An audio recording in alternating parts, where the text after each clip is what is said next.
আসসালামু আলাইকুম। আমি আপনাদের জন্য একটি টক ঝাল আচারের রেসিপি নিয়ে আসছি। টক মিষ্টি আচার। প্রথম দেখুন আমি চুলার মধ্যে বেশি করে কতটি মরিচ দিয়ে দিলাম। মরিচটি আমি সুন্দর করে একটু ভাজা নিব। মরিচটি উঠাইয়া এখানে আমি বেশি করে কতটি পাঁচফোড়ন দিয়ে দিব একসাথে। পাঁচফোড়নের সাথে সবই আছে, এই জন্য পাঁচফোড়নটা আমি একসাথে দিয়ে দিলাম। চুলাটা কমায়া আস্তে আস্তে পাঁচফোড়নটাও আমি একটু ভাজা নিব।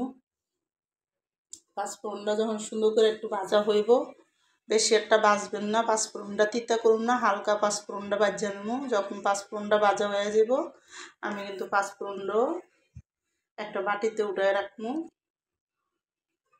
এখন আমি সুন্দর করে কিন্তু চুলার আঁচটা কমায়া পাঁচফোড়নটা ভাজতেছি। এদিকে পাঁচফোড়নটা যখন ভালো মতন একটু ভাজা হয়ে যাব, তখন আমি করবো। দেখুন আমি কিন্তু এখানে পাঁচফোড়নের সাথে কটা সরষা দিয়ে দিলাম। সরষাটা দিয়ে দিলাম যাতে একটু সরষাটা কম হয়েছে পাঁচফোড়নে, এই জন্য। এখন আমি সুন্দর করে কিন্তু পাঁচফোড়নটা ভাজা উঠাই নিলাম। এখন আমি এটার ভিতরে আমি এই আচারটা সয়াবিন তেল আর একটু সরষার তেল মিলে বানাবো। এই আচারটা সয়াবিন তেল দিয়েও বানানো যায়, এই জন্য আমি দুইটা তেল একসাথে মিলাই লইছি।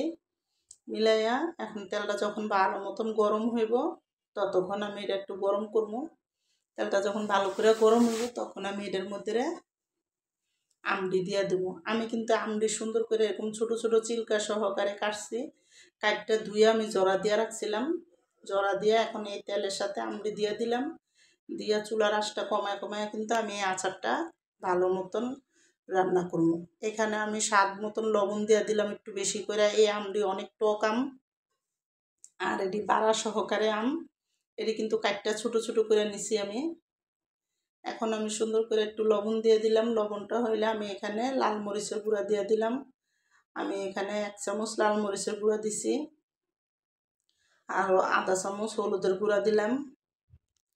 আমি এখানে সব কিছু একটু একটু করে দিলাম। আর এখানে হলো জিরার ফাঁকি দিয়ে দিলাম আমি, আর একটু ধনিয়ার গুঁড়া দিছি। দুটা মিলাই একসাথে দিছি। দিয়ে এখন আমি ভালো করে এই মশলাটি তেল আর এই আচারের সাথে ভালো মতন মিলামো আমের সাথে। যখন আমের সাথে ভালো করে মশলাটি মিলন হয়ে যাব, তখন আমি এটা ডাইক্কা রান্না করবো। এখানে কিন্তু ভালো মতন রান্না করতে হইব। এটি ভালো করে মশলাটা চারিদিকে মিলাইতে হইব আচারের ভিতরে। আচারের ভিতরে যখন মশলাটা ভালো মতন মিলন হয়ে যাব, তখন কিন্তু আমি এটা ডাইক্কা একটু রান্না করবো। যখন এটা ডাইক্কা একটু রান্না করবো, এটা যখন একটু মজবো, আমটা যখন গলে যাব এবং মজে যাব, তখন আমি দেখুন এখন কিন্তু আমটা ভালো মতন গলে আইছে। এখন আমি এখানে কিন্তু আমি বেশি করে কতটি রসুন বাটতে রাখছিলাম। আমি এখানে বাটা রসুনটা দিলাম। বাটা রসুনটা দিয়েছি এই কারণে, বাটা রসুনটা দিলে আচারের গ্রানটা অনেক সুন্দর আসবো, এই জন্য আমি এখানে বাটা রসুনটা দিছি। আমি সবটি রসুন কাঁচায় দিয়ে দিছি। আমি রসুনের সাথে কিন্তু এখানে একটু সরষেও দিছি। এবার দিয়ে আমি এখন এটি সুন্দর মতন আচারের সাথে মিলাই দেব। মশলাটা আচারের সাথে মিলামো। এখানে আমি গুড় দিব। আমি কিন্তু এই আচারটা গুড় দিয়ে বানাবো। এই আচারটা গুড় দিয়ে বানাইলে অনেক মজা লাগে। এটা অনেক টক মিষ্টি আচার, এই জন্য এখানে কিন্তু আমি বেশি করে কতটি গুড় দিয়ে দিলাম। আমি লাগলে আবার দিব, এখন অল্প দিছি, যদি লাগে তাহলে আমি আবার দিব। এবার আমি সুন্দর মতন আচারটারে মিলাই নিব। এই গুড়টা আর রসুনের সাথে কিন্তু আচারটা ভালো মতন মিলাইতে হইব। আচারটা যত পর্যন্ত সুন্দর একটা কালার না আসবো আর পানিটা শুকিয়ে না যাব, তত পর্যন্ত আমি এই আচারটা রান্না করব। দেখুন আমি কিন্তু এদিকে আচারটা দেখুন কত সুন্দর একটা কালার হয়েছে। আর এখানে আমি কিন্তু সিরকা দিয়ে দিলাম একটু বেশি পরিমাণ। সিরকাটা দিয়েও আমি আচারটা ভালো করে এখন মিলামো। আমার এই আচারের রেসিপিটা যাদের পছন্দ তারা লাইক সাবস্ক্রাইব দিয়েন, প্লিজ আমার ভিডিওটা শেয়ার করে দিয়েন। আর দেখুন আমি এখানে কিন্তু বিট লবণ দিয়ে দিতেছি 2 চামচের মতন। এখানে বিট লবণটা দিলে আচারটা অনেক মজা লাগবো। এবার আমি সুন্দর মতন আচারটারে আবার ভালো করে মিলাম। এই আচারটা ভালো মতন শুকাইতে হইব। এটা কিন্তু ভালো করে শুকাই আচারটা যখন ভালো মতন রান্না করতে করতে কালারটা সুন্দর মতন একটা কালার আসবো, তখন আমি আচারটা নামাবো। এবার যে আচারটি সুন্দর করে একটু আনাম আছে, আমি এটি একটু ভাঙ্গা দেব, যাতে ভিতরে মশলা আর লবণটা সুন্দর মতন ঢুকতে পারে। এখন আমি এখানে পাঁচফোড়ন দিয়ে দিলাম, বেশি করে একটু পাঁচফোড়ন দিয়ে দিব আমি এখানে। দেখুন আমি কিন্তু একটু বেশি করে পাঁচফোড়ন দিলাম। আর এখানে আমি যে শুকনো মরিচটা ফাঁকি করে রাখছি এখন ওইটা আমি দিয়ে দিই। দেখুন আমি কিন্তু একটু ঝাল বানাইতেছি, এই জন্য একটু বেশি করে শুকনো মরিচও দিয়ে দিলাম।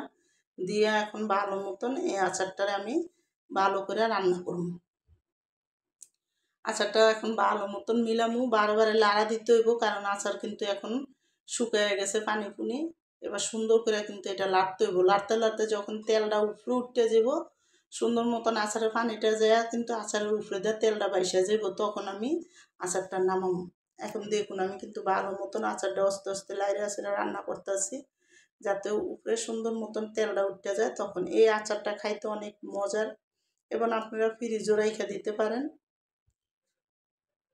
রোদে দেওয়ার কোনো ঝামেলা নাই এই আচার।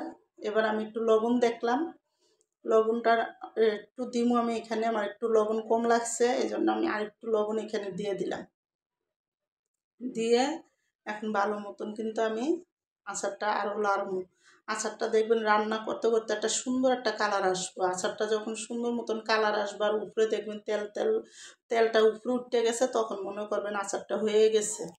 এখন কিন্তু আমি আচারটার উপরে আরেকটু লবণ দিয়ে দিছিলাম, ওখানে বিট লবণ দিয়ে দিলাম। দিয়ে এখন ভালো মতন আচারটার আমি লাইরা রান্না করতে থাকবো। দেখুন আমার আচারের কালারটা কিন্তু অনেক সুন্দর আসছে। এখন কিন্তু আচারটা আমার সুন্দর মতন হয়ে গেছে, আমি নামাই দিলাম।